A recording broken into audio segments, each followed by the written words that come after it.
है कि परम पुरुष परमेश्वर प्रलय काल में सबके सो जाने पर भी जागता रहता है। तो क्या हुआ है, 8वां श्लोक है ये। तो जो ये प्रलय काल शब्द आया है, ये अर्थ करने वाले ने अपनी तरफ से लगा दिया है। इन्होंने केवल कहा है सुप्तेषु य एष सुप्तेषु जागर्ति, जो यह परमात्मा सुप्तेषु माने सबके सो जाने पर भी जागता रहता है। तो यहाँ पर प्रलय काल का यहाँ पर कोई इसका तात्पर्य नहीं है। यहाँ पर तात्पर्य ये है कि मन सो सकता है, बुद्धि सो जाती है, पर चैतन्य शक्ति जागती रहती है। अच्छा, ठीक है। हाँ, चैतन्य शक्ति, चैतन्य का अर्थ ही है, चैतन्य का अर्थ ही होता है जो चैतन्य है, जो कभी सोता ही नहीं है। चैतन्य का अर्थ ही ये है। तो जो चैतन्य बैठा हुआ है हमारे हमारे अंदर, जब ये शरीर सो जाता है, इंद्रियां काम करना बंद कर देती हैं, सो गई, पूरे जितनी भी नाड़ियां हैं सब कुछ, पूरा शरीर सो गया। जब शरीर मर जाता है तो पूरा शरीर सो गया।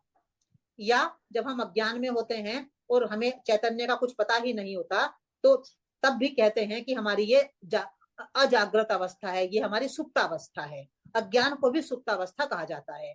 पर कैसी भी हमारी सुप्तावस्था हो, पर जो चैतन्य है वो कभी नहीं सोता, वो जागता है। यह जा रहा है कि परमात्मा कभी भी सोता नहीं है, इसीलिए उसका नाम है चैतन्य, एनर्जी।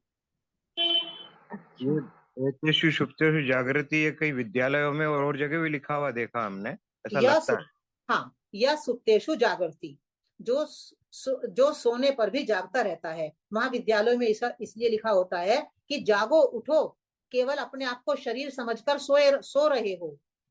जो विद्यालयों में, कॉलेज में लिखा होता है, वो इस दृष्टि से लिखा होता है कि उठो उठो, अर्थात अपने आप को शरीर ही मानते रहोगे क्या? कब तक सोते रहोगे? कब तक अपने आप को शरीर समझते रहोगे? कब तक अज्ञान में पड़े रहोगे? कब तक ये तेरा मेरा करते रहोगे? वहां पर सोना मतलब अज्ञान में रहना है। अज्ञान से उठो, इसलिए स्कूल तो शिक्षा के केंद्र हैं, वो तो जागृति के केंद्र हैं। इसलिए वहां पर वो लिखते हैं कि उठो जागो, यानी शिक्षा प्राप्त करो। तो स्कूल में लिखने, कॉलेज में लिखने का मतलब है कि आप अभी अज्ञान में हो, चलो उठो पढ़ो। पर वहां लिखने का तात्पर्य है पढ़ना, शिक्षा प्राप्त करो। और यहाँ पर अर्थ है कि आप अज्ञान में सो रहे हो, अज्ञान की नींद से उठो जागो। और फिर एक और इससे ऊंचा अर्थ है, वो ये है कि सबके सो जाने पर भी, यानी कि शरीर मिट्टी में मिल जाएगा, सब कुछ समाप्त हो जाएगा, मन बुद्धि कुछ भी नहीं रहेंगे, पर चैतन्य शक्ति हमेशा रहेगी। चैतन्य शक्ति यानी आत्मा, परमात्मा, ये शक्ति कभी सोती नहीं है, मरती नहीं है। इसलिए हमने कहा ना, अजर अमर अविनाशी है परमात्मा। ये अविनाशी है, विनष्ट होती ही नहीं।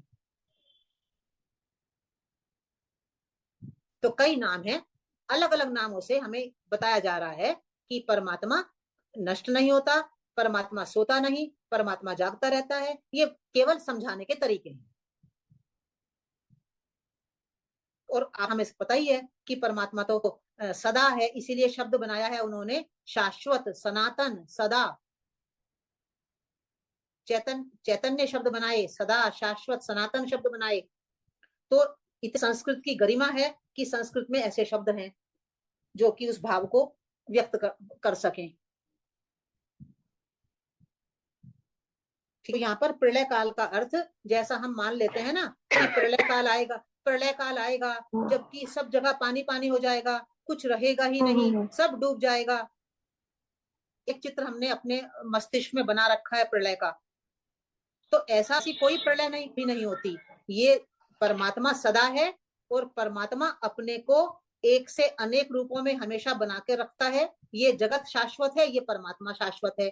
जब जगत शाश्वत है तो फिर ऐसा तो कभी होता ही नहीं कि ब्रह्मांड खत्म हो जाए, ये जगत खत्म हो जाए और प्रलय जैसा चित्र हमारे दिमाग में बना हुआ है कि सब समाप्त हो जाएगा।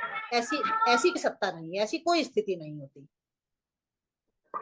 जब हमने क्योंकि अभी थोड़ी देर पहले भी आपने जो कहानी सुनाई थी ना, जिसमें नाव में एक एक बीज रखने को बोला है, वो भी प्रलय काल के टाइम का ही बताया गया है। तो नहीं, वो कथा है, वो भगवत हाँ। पुराण मत्स्य अवतार की एक कथा है, उस कथा में बताया हाँ। गया है। कथा के, क्योंकि कथा को तो हमें एक कहानी बना के बताना पड़ेगा ना, जो वास्तविक बात है उसको एक कहानी बनाई उन्होंने। और कहानी है उसमें कि प्रलय काल हो गया, सब जगह पानी पानी हो गया, फिर एक मत्स्य आया, उस मत्स्य के अंदर सप्तऋषि आए और भगवान ने कहा कि इस नौका के अंदर अलग अलग प्रकार के बीज रखो। तो उस कथा को हमें अलग से समझना पड़ेगा। पूरी प्रतीकात्मक कथा है और वो कथा है मत्स्य अवतार। हाँ।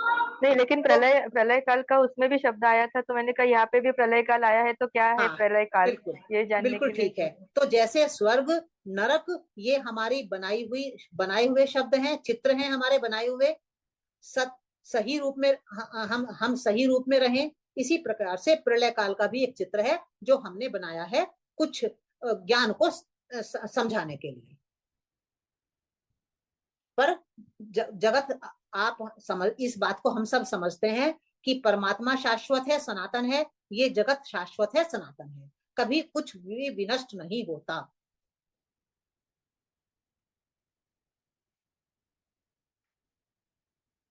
ये बात ठीक है कि रूपांतरित होता है लेकिन विनिष्ट नहीं होता है। हाँ, केवल रूप परिवर्तित होता है। और कोई कहे कि जो जगत आज हमें जैसे दिखाई दे रहा है ये हमेशा ही था क्या?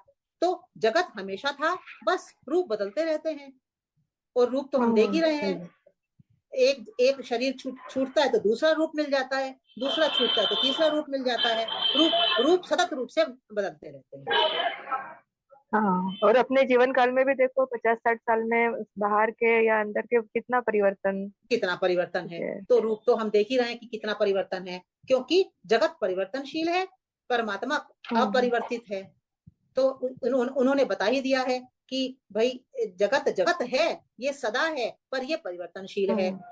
चैतन्य है, परमात्मा है, सदा है, पर वो अपरिवर्तित है। तो अलग अलग तरह से कितनी बातें उन्होंने हमें समझा दी हैं। जब हम पढ़ रहे हैं, भगवत गीता पढ़ रहे हैं, उपनिषद पढ़ रहे हैं, तो ये सब बातें बहुत विस्तार से हमें समझने में आ रही हैं।